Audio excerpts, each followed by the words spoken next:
जैसा हम देख रहे हैं कि टीएमसी के स्वयं के कार्यकर्ता टीएमसी नेताओं को खदेड़ रहे हैं।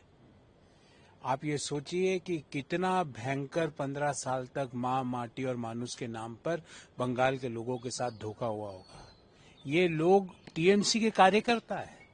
कल अभिषेक बनर्जी साहब टीएमसी के कार्यकर्ता के मिलने गए, वहां पर ये टीएमसी के कार्यकर्ताओं ने उनको चोर चोर कहा। ये कोई और नहीं कह रहा। बंगाल के लोगों ने तो रिजेक्ट कर ही दिया। अब टीएमसी के कार्यकर्ता टीएमसी को रिजेक्ट कर रहे हैं। अब टीएमसी सिर्फ दो लोगों की पार्टी बन गई है और कोई है ही नहीं। ममता बनर्जी और अभिषेक बनर्जी, बाकी सांसद हो, विधायक हो, पार्षद हो, कार्यकर्ता हो, ब्लॉक अध्यक्ष हो, जिला अध्यक्ष हो, वो सब टीएमसी को छोड़कर जा रहे हैं।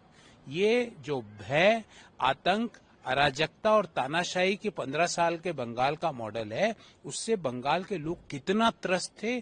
और न केवल साधारण लोग, टीएमसी के कार्यकर्ता आज टीएमसी के नेताओं को हर जगह धकेल रहे हैं, उनको उनके हाय हाय के नारे लगा रहे हैं, उनके लिए चोर शब्द का प्रयोग करते हैं। जहां तक हमारी बात है, हम राजनीति में किसी भी प्रकार की हिंसा को स्वागत नहीं करते हैं, पर ममता बनर्जी और अभिषेक बनर्जी को सोचना चाहिए कि उनके प्रति उनके कार्यकर्ताओं के मन में इतनी बड़ी घृणा क्यों है।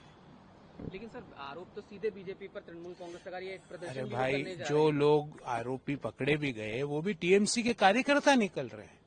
जिसके घर कल अभिषेक बनर्जी गए वो भी टीएमसी का कार्यकर्ता था। तो टीएमसी के कार्यकर्ता जो उस वीडियो के आधार पे बंगाल पुलिस ने कुछ लोगों को पकड़ा है, वो टीएमसी के कार्यकर्ता है।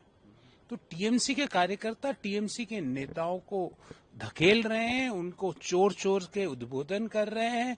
तो टीएमसी ने उनके ऊपर अंडे फेंक रहे हैं। तो टीएमसी ने का मॉडल क्या भयानक रहा होगा, आप ये सोचिए, इसकी कल्पना कीजिए। मैं पुनः दोहराता हूं, जहां तक हमारी बात है, हम राजनीति में किसी भी प्रकार की हिंसा का स्वागत नहीं करते हैं।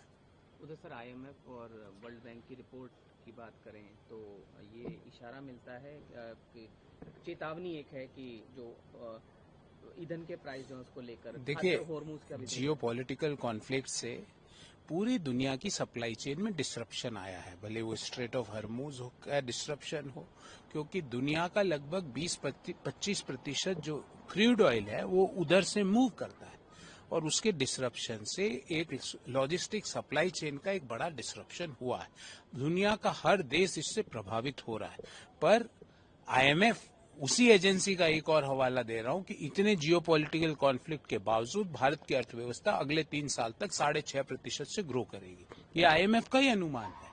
भारत में आज भी इतने भयंकर जियोपॉलिटिकल कॉन्फ्लिक्ट के बावजूद जो हमारा फॉरेन एक्सचेंज रिजर्व है वो $680 बिलियन है। लगभग 65 लाख करोड़ रुपया फॉरेन एक्सचेंज रिजर्व है हमारे पास, जो कि 11 महीनों के इंपोर्ट के बराबर है।